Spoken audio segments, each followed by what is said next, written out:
आप सुन रहे हैं जागरण पॉडकास्ट का पॉजिटिव किस्सा, जहां हम लेकर आते हैं आपके लिए देश और दुनिया के किसी भी कोने से एक सकारात्मक खबर या पहल की रोज। चेन्नई से एक प्रेरणादायक कहानी मैं आज आपको सुना रही हूं, जहां एक 22 वर्षीय सगाया एंजेलिन शालिनी ने अपने व्यक्तिगत दुख को दूसरों के लिए आशा और मदद का माध्यम आज बना दिया है। 28 फरवरी 2022 ये तारीख आज भी शालिनी के जहन में एक दर्दनाक मोड़ की तरह दर्ज है। उस समय वह केवल 19 साल की थी जब उनके पिता के साथ हॉस्टल से लौटते वक्त एक दुर्घटना हुई, और यह वही क्षण था जब उन्होंने अपनी आंखों के सामने अपने पिता को खो दिया। इस हादसे के बाद खून से सनी शालिनी सड़क पर खड़ी थी, मदद के लिए चिल्ला रही थी, लेकिन लोगों ने उनकी सहायता करने के बजाय वीडियो बनाना शुरू कर दिया। वह कहती हैं, कुछ लोगों ने मुझसे पूछा कि क्या हुआ है, लेकिन ज्यादातर लोग मेरा वीडियो बना रहे थे। उस दिन इंसानियत पर से मेरा विश्वास पूरी तरह से उठ गया था। इस हादसे के बाद शालिनी ने वह फैसला लिया जो किसी भी बेटी के लिए बेहद कठिन होता है। उन्होंने अपनी मां को अपने पिता का चेहरा देखने से रोका, क्योंकि उन्हें डर था कि सदमा उनकी मां को पूरी तरह तोड़ देगा। एक 19 साल की लड़की ने मां और छोटी बहन की जिम्मेदारी उठाई, अधिकारियों से बात की, अस्पताल और कानूनी प्रक्रियाएं पूरी की और अपने पिता का अंतिम संस्कार भी अकेले किया।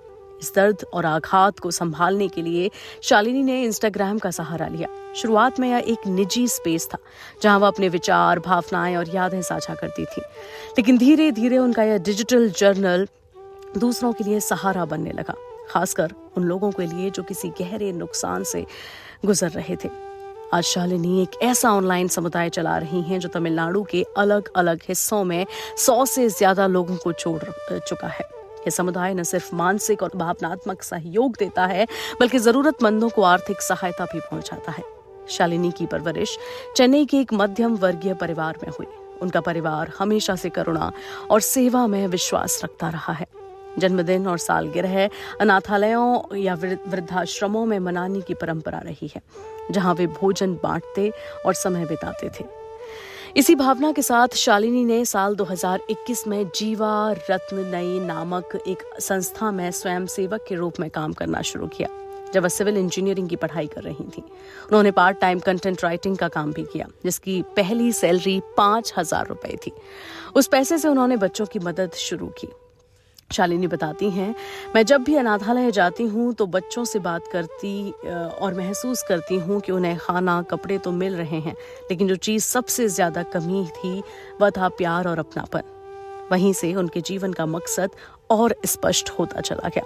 आज शालिनी की कहानी यह दिखाती है कि किसी हादसे से भले ही कोई टूट जाए, लेकिन अगर उस टूटन को दिशा मिल जाए तो वही जिंदगी में उजाला बन सकती है। आप सुन रहे थे जागरण पॉडकास्ट का पॉजिटिव किस्सा। यह कहानी हमें याद दिलाती है कि दुख केवल एक अंत नहीं, एक नई शुरुआत भी हो सकता है, अगर हमारे पास जज्बा और करुणा हो। फिर मुलाकात होगी ऐसे ही एक सकारात्मक किस्से के साथ। तब तक के लिए सुनते रहिए जागरण पॉडकास्ट।